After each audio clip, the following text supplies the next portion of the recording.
Um, so when you talk about helping business owners reclaim their time and balance, what are some practical steps you suggest to make that shift from, from hustle to a more sustainable, profitable model?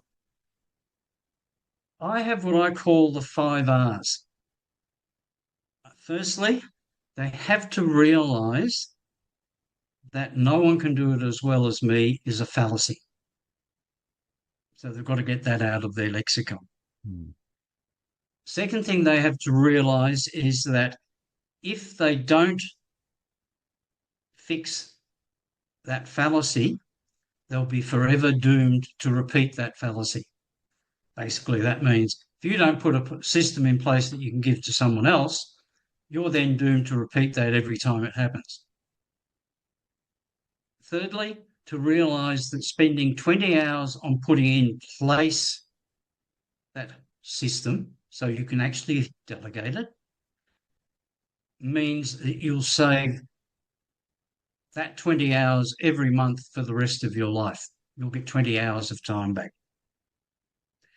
Lastly, to realize that failure to delegate, failure to systemize and delegate will hold you back with overwhelm, stress, and work not completed in a timely manner.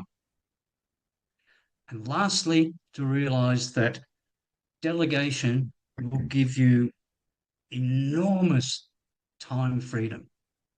And let's face it, time is the big limiter for anything we want to do. If you have time freedom in your business, you can look at a marketing strategy and actually work through it and say, well, what if we did that? What if we did that?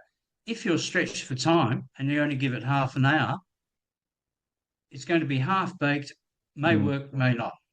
And you're probably missing out on bigger opportunities that you could have, The um, opportunities you yeah, miss out are miss enormous. out Yeah. on. No, that's so true. And also having a systematic process in place in your business, it's elevate your business enterprise value as well.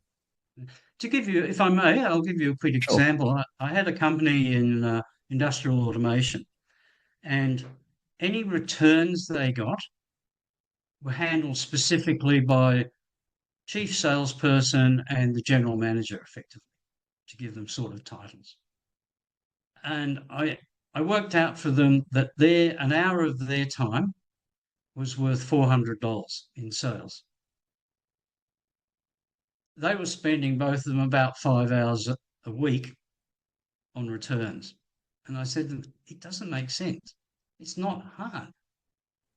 So I had them document what they do. And I said, okay, give this to Jamie.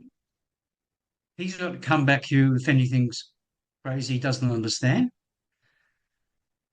And effectively, it meant that they combined were probably spending an hour to 90 minutes on those difficult returns that needed their magic touch. Mm. So that's, call it 8 hours, multiply 8 by 4. That's how much revenue a week they were missing out on. Mm. Huge. Yeah, that's right. So it's about, optimizing their precious time at a much higher rate, essentially. Yeah. And a Mm. higher level, highest Higher and level. best use. Yeah, true. Okay, wow.